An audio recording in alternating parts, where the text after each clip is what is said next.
I think actually down the left-hand side, Tierney was obviously given a rest at the weekend, but I'm sure we'll maybe come on to this, Dan. But I think Saracchi at left-back was a standout for Celtic. Yep. I think they're building something decent down that left-hand side with him and Tierney. Obviously, Kieran Tierney will be the first choice left-back, but I was really impressed with him at the weekend. He smashed the bar as well, crossbar as well. He's got a cracking left foot, and he floated in some dangerous crosses as well. So I think that was really encouraging at the weekend. And it's down to kind of Kieran Tierney to reach those levels as well. Obviously, KT he's only managed to play one.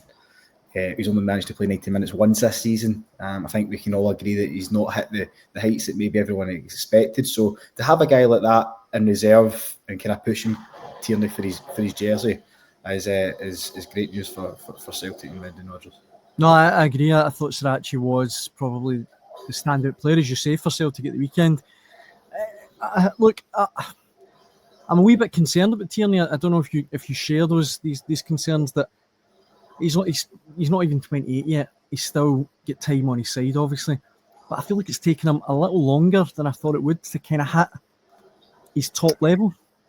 Yeah, I mean, obviously Celtic fans will just remember the Kieran Tierney of old the Kieran Tierney that earned that £25 million move to Arsenal. And was it 2019? Yep. And, he was sensational. He was a fan's favourite. He totally warranted that move. And just unfortunately, injuries have caught up with him. So obviously, it's down to Celtic to manage that. And they'll be fully aware of Kieran Tierney's fitness and injury record in recent years. And I think it's just a case of gradually building him up.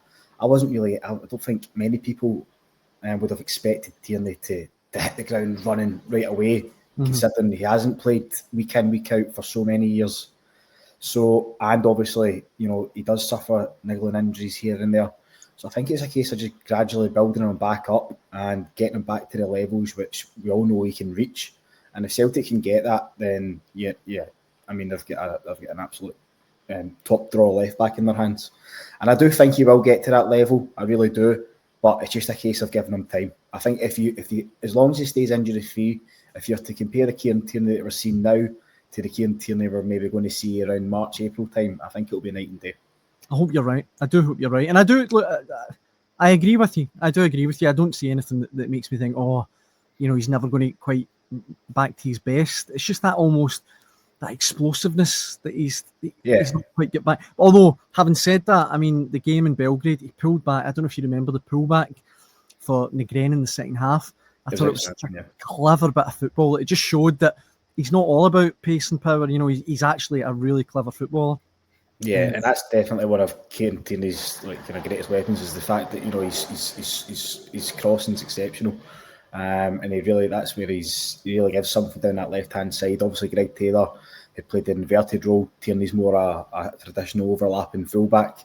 Loves to bomb forward, hit the byline, then cut it back for Negan, like you say, or fire a high ball into the box. So I think Celtic really benefit from that this season. But yeah, it's just a case of. For me, it's just a case of giving him time and getting him kind of fully up and running.